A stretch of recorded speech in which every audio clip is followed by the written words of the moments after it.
महाकुंभ 2025 में आपने अक्सर वक्तव्य सुने होंगे कि नागा सन्यासी धर्म की रक्षा के लिए शस्त्र और शास्त्रों को धारण करते हैं। अभी आपको उदाहरण देखने को मिला होगा कि किस प्रकार से आईटीन बाबा की प्रसिद्धि से जल करके उसको निकाल दिया गया। नागा संप्रदाय ने निकाला, उसको शास्त्रों से सिखा नहीं पाए, कोई बात नहीं।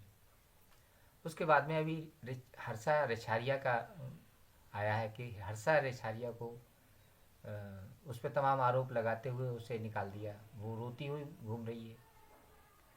उसका मतलब कहने का मतलब है कि जैसे वाल्मीकि रामायण में लिखा हुआ है, एक चोर था, उसके मन में आया कि मैं फला मंदिर है उसमें बहुत सोना है और उसके पुजारी को आज रात को मार दूंगा, मुझे सोना प्राप्त हो जाएगा। वो जाता है, वो तलवार टेक देता है उसकी गर्दन पे साधु की। लेकिन जैसे ही वो साधु का स्पर्श होता है उस चोर को, तो चोर का स्वभाव बदल जाता है। साधु का इतना बड़ा तेज होता है, उसका स्वभाव बदल गया, उनके पैरों में पड़ गया। बोले महाराज मैं चोरी करने आया था लेकिन मेरा अभी हृदय परिवर्तन हो गया है, अब मैं चोरी करना नहीं चाहता, मेरा उद्धार करो, मैं आपकी शरण में हूँ। फिर वो उनका शिष्य बन गया। एक हर्षा रिछारिया को जो लोग ये दंभ भरते हैं कि हम शास्त्र और शस्त्र से सनातन की रक्षा करने वाले हैं, एक मामूली सी लड़की तो है वो, फिर उसमें आप सोचते हैं कि उसने जटा रखा ली, उसने मेकअप करके रहती है। भाई वो मॉडल है, ठीक है, मेकअप करके रहती है। जब वो अबोध है, आपके संपर्क में आई है, कहीं ना कहीं उसके हृदय में भक्ति भाव तो है ही, सनातन के प्रति उसका स्नेह है। आप उसको बच्चे की तरह संभालते, आपका काम था, आप उसे शास्त्रों की दीक्षा भी देते। अब आपके शास्त्र कहाँ रखे रखे रह गए? आप एक बच्चे को नहीं संभाल पाए, आप सनातन की रक्षा की बात करते हैं। ये तो गोरखनाथ जी की महिमा है, वो ये सब करते हैं। अब उनका मैं उदाहरण बताता हूँ आपको। एक लड़का था, बहुत उद्दंड था, उसको जो भी बताओ वो सब काम उल्टे करता था। किसी भी प्रकार का कोई काम बताएंगे वो उसका उल्टा करता था, किसी का कहना नहीं मानता था। उसकी मुलाकात गोरखनाथ जी से होती है, गोरखनाथ जी का वो बात को शिष्य बन गया। उसका नाम अडवंग नाथ है, जो 84 सिद्धों में गिना जाता है, बहुत बड़ा नाम है। तो संत की महिमा ये है। अब आप गीता के दूसरे अध्याय के महत्म की बात करिए, जो गीता के दूसरे अध्याय है उसका महत्म पढ़ेंगे, उसमें क्या लिखा है? उसमें लिखा हुआ है कि किस प्रकार से हिंसक जानवर अपनी हिंसा छोड़कर उन ऋषि मुनि के आश्रम के आसपास रहते थे। तो जो बड़े बड़े संत महर्षि ऋषिगण हैं वो तपस्या भी करते हैं, उनके आसपास हिंसा छोड़ देते हैं, वो जानवर भी, उनका प्रभाव इतना ज़्यादा होता है। तो किस प्रकार से ये सनातन की रक्षा हो रही है? एक बच्ची को आप मर्यादा नहीं सिखा पाए। भाई वो क्या जाने आपकी मर्यादा क्या है, संतों की मर्यादा क्या है। ये बात सही है, अगर उसने जटाएं भी रख ली, नकली जटा बना ली, कहीं ना कहीं उसके मन में ये भाव है कि मैं जटाधारी बनूंगी, तभी तो उसने रखा है ये। तो आप उसे समझाइए, पर असली कारण कुछ और है। वो उतने तेज बल आत्मबल वाले नहीं हैं।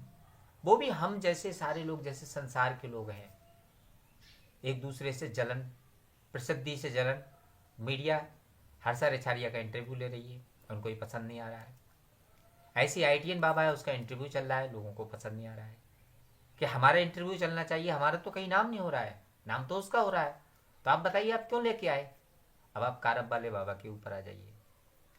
ढाई घाट पे कारब वाले बाबा, जिनकी आयु 250 वर्ष होकर के वो उन्होंने शरीर त्यागा है, वो कभी किसी नारी का संपर्क नहीं करते थे। जैसे कोई नारियां उनके दर्शन को भागती थीं, वो उनसे दूर भाग जाते थे, फिर वो गायब हो जाते थे। आप नारी का सानिध्य क्यों प्राप्त करना चाहते हैं? सिर्फ इसलिए ना, प्रसिद्धि के लिए।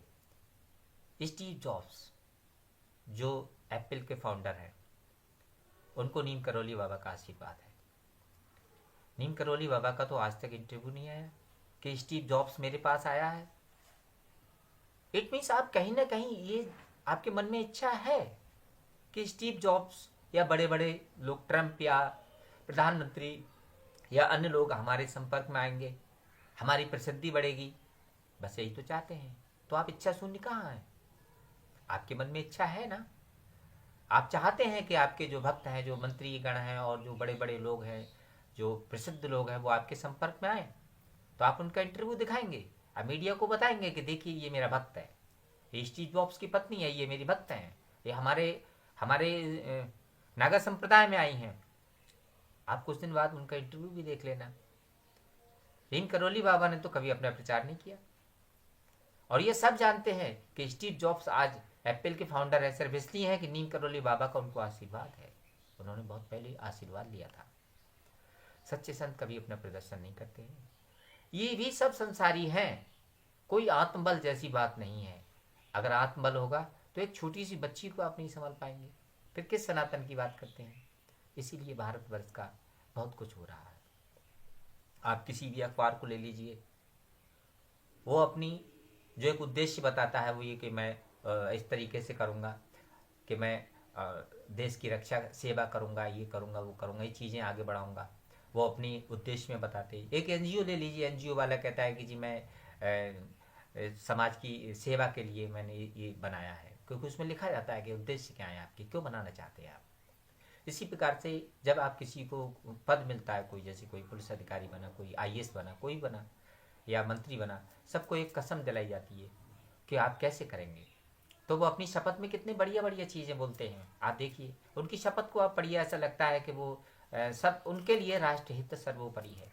लेकिन क्या है, अगर यही सब कर्तव्य हो जाएं तो फिर मैं नहीं समझता कि सनातन की कोई, सनातन एक अपने आप में बहुत बड़ा धर्म है, वो सत्य है। लेकिन उस सत्य को धुंधला कौन कर रहा है? कौन धुंधला कर रहा है? कौन लोग हैं ये जो ये रक्षक बने हुए हैं? कोई नहीं। गुरुदेव गोरखनाथ जी कहते हैं कि जो मान लो किसी की स्त्री नहीं रही, उनने कहा क्या निर्वाह होगा जीवन का, उन्हें संत हो जाओ। तो कितना भजन किया है, कितने तपस्या है, उसके आधार पर ज्ञान ही गुरु है। अगर आईटीएन बाबा कुछ कह रहा है उसकी बात को आप समझिए, क्या वो सत्य नहीं बोल रहा है? लेकिन उस सत्य को आप समझना नहीं चाहते ना, क्योंकि आप उसको गुरु के स्तर पे सोचते हैं। गुरु की सभी इज्जत करते हैं, ऐसा नहीं है कि वो गुरु की इज्जत नहीं करता है, लेकिन वो उस लेवल का गुरु भी चाहता है। वो परंपराओं में बंध के नहीं रहना चाहता। उसकी प्रसिद्धि से डरते हैं लोग कि इसके इंटरव्यू हो रहे हैं। तो कहीं ना कहीं आपके मन में जलन तो है, पर जलन क्यों है? संतों को तो जलन नहीं होनी चाहिए, वो तो समान भाव से देखते हैं लोगों को। तो इसका मतलब है कि कहीं ना कहीं अभी तपस्या में कमी है। मैं समझता हूं कि ये धर्म नहीं हो सकता। धर्म का मार्ग कुछ और है, सत्य कुछ और है। युवाओं को क्या शिक्षा मिल रही है, युवाओं को खुद तय करना पड़ेगा। इस प्रकार से तो नहीं चलेगा, ये धर्म नहीं हो सकता। जो हंसती हुई एक मन में अपनी मनोकामना लेकर आई थी, वो कुंभ पूरा नहीं कर पाई और उससे पहले उसने उसको रुला करके वापस भेज दिया गया एक तरीके से, उसके मन को कहीं ना कहीं तो ठेस पहुंची। तो फिर किस प्रकार से आप दूसरों को समझाने के लिए और सनातन की रक्षा के लिए आप शस्त्र और शास्त्रों की बातें करते हैं, आप शास्त्रों से समझा नहीं पा रहे हैं। भाई गंगा में आप भी नहा रहे हैं, दूसरा भी नहाता है, वो भी कुंभ में नहाने गया हुआ है।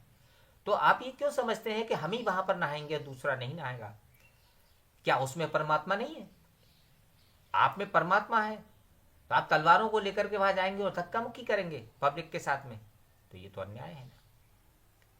इट मीन्स आपकी मोनोपोली है, सिर्फ दूसरा कोई नहीं है, तो ये तो गलत हो गया ना। फिर ये धर्म कहाँ है? मैं ये कहना चाहता हूं कि कहीं ना कहीं कुछ कमी है, उसमें सुधार की आवश्यकता है। ओम नमो आदेश।